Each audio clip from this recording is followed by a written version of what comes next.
भाजपाचे आमदार रणजितसिंह मोहिते पाटील यांनी जनवात्सल्य या निवासस्थानी माजी केंद्रीय गृहमंत्री सुशीलकुमार शिंदे यांच्यासोबत बंद दाराआड चर्चा केली। यामुळे राजकीय जाणकारांच्या भुवया उंचावल्या आहेत। भारतीय जनता पार्टीचे विधान परिषदेचे आमदार रणजितसिंह मोहिते पाटील हे जिल्हा नियोजन समितीच्या बैठकीसाठी आले असता त्यापूर्वी ते 7 रस्ता परिसरातील माजी केंद्रीय गृहमंत्री सुशीलकुमार शिंदे यांच्या जनवात्सल्य या निवासस्थानी भेटीला गेले।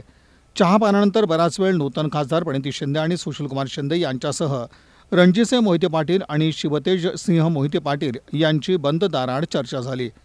काही वेळानं प्रणिती शिंदे या बाहेर आल्या। त्यानंतर सुशीलकुमार शिंदे यांनी माजी मंत्री सिद्धाराम म्हेत्रे, माजी महापौर महेश कोठे, दूध संघाचे संचालक सुरेश हसापुरे, काँग्रेसचे अध्यक्ष चेतन नरोटे यांना आतमध्ये बोलावून चर्चा केली। थोड्या वेळाने खासदार धैर्यशील मोहिते पाटील यांचंही आगमन झालं। आगामी विधानसभा निवडणुकीच्या पार्श्वभूमीवर ही बैठक महत्त्वाची मानली जात आहे। सोलापूर जिल्ह्यातील 11 विधानसभा मतदारसंघात कोणाला कुठे उमेदवारी द्यायची, कोणता मतदारसंघ कोणाला घ्यायचा याबाबत या सर्व नेत्यांमध्ये चर्चा झाल्याची माहिती सूत्रांकडून मिळाली। नुकत्याच झालेल्या लोकसभा निवडणुकीत धैर्यशील मोहिते पाटील यांनी बंडखोरी करत शरदचंद्र पवार यांच्या राष्ट्रवादी काँग्रेस पक्षामध्ये प्रवेश करत निवडणूक लढवली, त्यात ते विजयी झाले। आता रणजितसिंह मोहिते पाटील हे भाजपचे आमदार असल्याचं बोललं जात आहे। मात्र या भेटीनंतर लवकरच चित्र स्पष्ट होईल असं मानलं जातं।